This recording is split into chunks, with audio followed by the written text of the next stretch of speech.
Today we are going to discuss linked list random node problem. It's a today's daily challenge problem. So in this, we have a given linked list. So we will discuss the example directly to understand the problem. So this is the example where we have a given linked list 1, 2, 3. And if the question will ask us to return a random value, we have to generate a random value with equal probability for each and every element, right? So if we are returning true 2, it should be the probability which is equal to returning 1 or 3. So all the elements should have equal probability of returning. So that we have to solve. So the first thing which came into my mind as a solution is I will convert it into an array, right? I will just make an array 1, 2, 3, and I will generate a random number between this is the index 0, 1, 2. So I will generate a random number between 0 to 2. And whatever the random number comes, I will return that particular value. So for example, 1 is coming, so I'm returning 2. If 3 is coming, I'm returning 2. So our library which generates a random number, in any language we have some libraries to generate a random number. In Java it is math.random, right? It generates a random number between 0 to 1, which you can convert it into 0 to 2 by multiplying the size. So in this way, we will get our random value using array. But in this particular problem, we are using some extra space, right? We are using on space, which is equal to the size of the array, n is.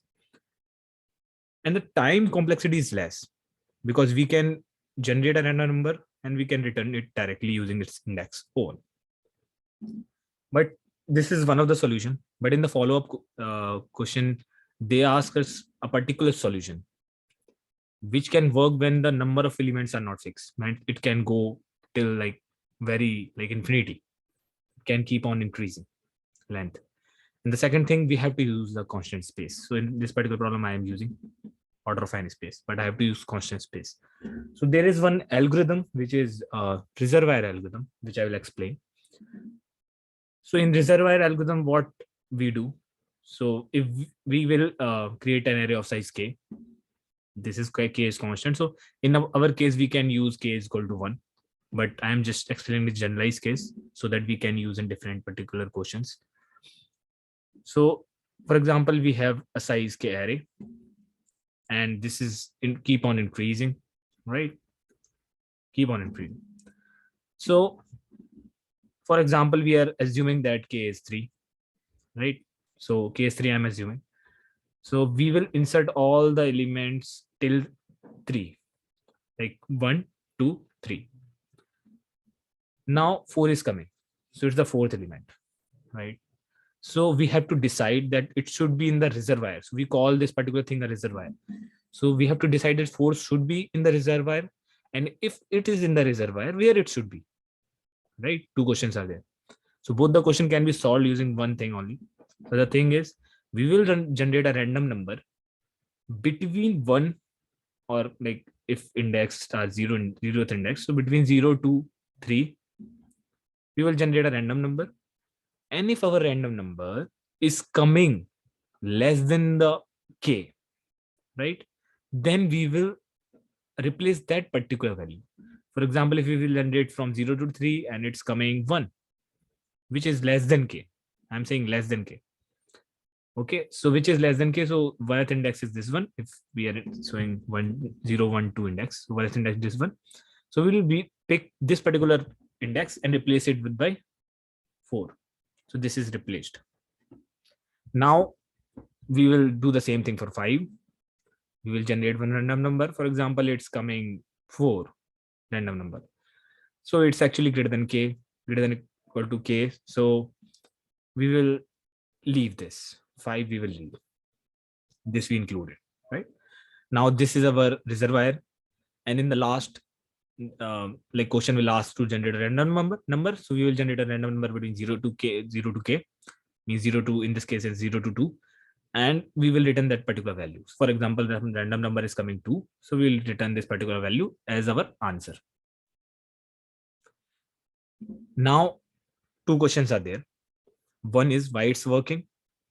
Second question, how probability for each and every element is equal for selecting, right? same probability. So I will explain both the answers. So one thing we have to understand, I can explain mathematically, but first thing we have to uh, have an intuition of the solution, why it's working. So think, there's a reservoir, right? Till this point, we inserted each and every element. But for this particular thing, we are taking a decision. Two decisions we are taking. So what we are taking, that it should be in the reservoir, and if it is in the reservoir, where it should be, right? And for this particular element, two things can happen. It can be the part of and reservoir, and it can be replaced in the future. For example, this particular fourth element came into the first index. In future, 5 can also select the first index, so it will be replaced. Like for example, right now we are replacing 2, right? So two things can happen. Some element can be part of reservoir and it can replace in the future. So if this is I, right? So the probability of selecting particular thing, because every time we are selecting, the probability is decreasing with time, with the size, right? So the probability of coming to a reservoir is k by I, right? So for 4, the probability of coming to the reservoir is higher than this, because for this it's 3 by 5. For this means it's 3 by 4, right?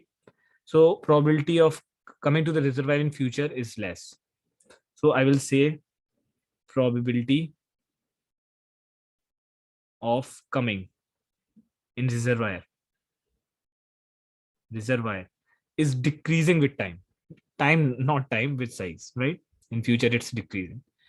And probability of replacement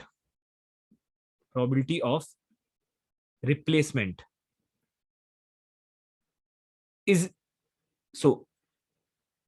so probability of replacement is also decreasing, or we can say probability of replacement is also decreasing. For example, if its probability is higher to come in the reservoir, then its probability is also higher to be replaced, right?